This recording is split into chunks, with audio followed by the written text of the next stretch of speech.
राम राम जी मित्रों। अब हम भगवत गीता के श्लोक 17 अध्याय 4 में प्रवेश करेंगे। इसके पूर्व श्लोक 16 में भगवान श्री कृष्ण ने अर्जुन से कहा था कि मैं कर्म और अकर्म की विस्तार से व्याख्या करूंगा।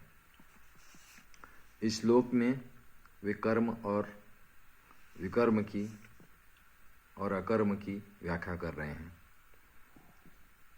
भगवान श्री कृष्ण कहते हैं, कर्मणः ही अपि बोधव्यम च विकर्मणः अकर्मणः च बोधव्यम गहना कर्मणः गतिः।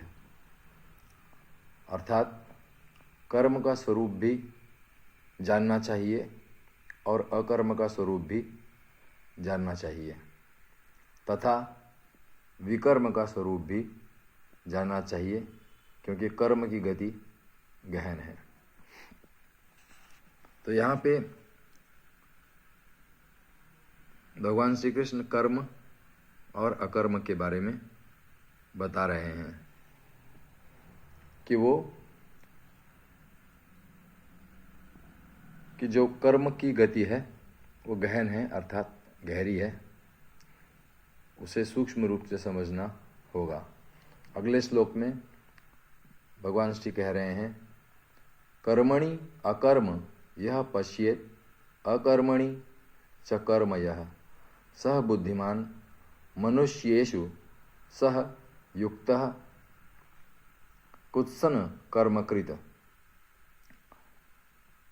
जो मनुष्य कर्म में अकर्म देखता है और जो अकर्म में कर्म देखता है, वह मनुष्यों में बुद्धिमान है और वह योगी समस्त कर्मों को करने वाला है। यहाँ पे भगवान श्री कृष्ण समझा रहे हैं कि कर्म में अकर्म देखना और अकर्म में कर्म देखना थोड़ा सा गूढ़, थोड़ा सा विरोधाभासी भी लगता है।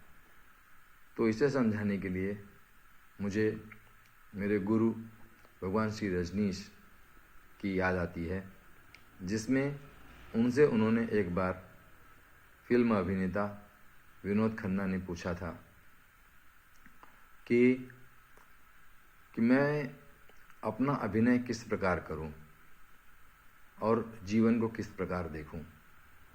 तो भगवान श्री रजनीश ने उन्हें जवाब दिया था कि अभिनय करते वक्त ये भूल जाना कि तुम अभिनय कर रहे हो। अभिनय करते वक्त पूरी तरह से अभिनय में डूब जाना, और जब संसार में आते हो तो उसे ऐसे जीना जैसे कि आप अभिनय कर रहे हैं। तो इस तरीके से भगवान श्री ने स्वामी विनोद भारती जी, विनोद खन्ना को समझाया था। मुझे लगता है आपको इस उदाहरण से ये बात समझ में आ गई होगी कि कर्म और अकर्म क्या है। तो कर्म करते हुए जब आप उसे साक्षी भाव से या दृष्टा भाव से देखते हो तो वो आपका अकर्म हो जाता है। और अकर्म अर्थात जब आप कुछ भी नहीं कर रहे होते तब भी आपका साक्षी भाव यदि मौजूद है तो वो कर्म जैसा ही हो जाता है। तो इसी बात को भगवान श्री कृष्ण ने अर्जुन को समझाया है कि कर्म और अकर्म क्या है। तो कुल मिला के उनका ये कहना है कि हम जो भी कर्म करते हैं उसे साक्षी भाव से, दृष्टा भाव से देखना। तो साक्षी भाव और दृष्टा भाव से देखते ही कर्म खो जाता है, अकर्ता जो है वो मौजूद हो जाता है, कर्ता भी खो जाता है।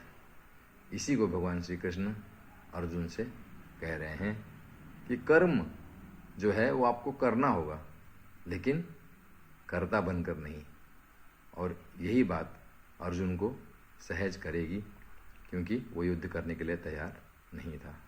आज इतना ही। धन्यवाद। शुभ रात्रि।